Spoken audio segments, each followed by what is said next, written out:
ఇండస్ట్రీలో కారు ఇప్పుడు ఈ వాచ్ ఉంది, మంచి కాస్ట్లీ వాచ్, టీ షర్ట్ ఉంది, ఇది జూనియర్ ఎన్టీఆర్ వేసుకున్నాడు బ్రాండ్ బ్లూ ఆరెంజ్, ఆ టీ షర్ట్. ఇవన్నీ ఎందుకు అంటే గనక ఇక్కడ ఈ బట్టి మర్యాద ఇస్తారు. ఇంకొకటి ఏంటంటే అంటే టాలెంట్ బట్టి మర్యాద ఇస్తారు, అది పక్కన పెట్టండి. ఇంకొకటి ఏంటంటే మన ఇండస్ట్రీలో మనం కొట్టుకునే స్ప్రే ఉంటుంది కదా, పర్ఫ్యూమ్ బట్టి కూడా రెస్పెక్ట్ వస్తుంది.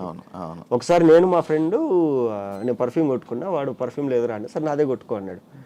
వెళ్ళగానే ఒక ఆయన ఇద్దరికి షేక్ హ్యాండ్ ఇచ్చి ఏంది ఇద్దరు ఒక పర్ఫ్యూమ్ కొట్టుకున్నారు లేవా పర్ఫ్యూమ్లో అన్నాడు.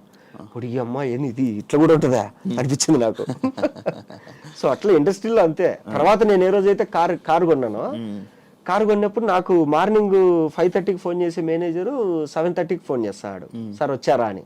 ఎందుకు ఓన్ కారు లేట్గా వచ్చినా పర్లేదు అనేసి. కారు లేనప్పుడు ఏంటంటే పొద్దున్నే తీసుకెళ్ళి 5:30కి పడేసేవాళ్ళు లొకేషన్లో. ఆడ కుర్చీలు ఉండవు, ఎవరు వచ్చిండ్రు ప్రొడక్షన్ వచ్చిండ్రు, ఆకలి అవుతుంటే కాఫీ తాగుదామంటే ఆ సెట్లో ఏముండదు, అటు ఇటు తిరిగి ఏదో మూలం చూసుకొని కూర్చుంటాను. తర్వాత నుంచి కారు కొనుక్కొని సార్ ఏ టైంకి రావాలి, ఓన్ కారా సార్ అంటే ఓన్ కార్ అయితే 7:30కి వచ్చేయండి సార్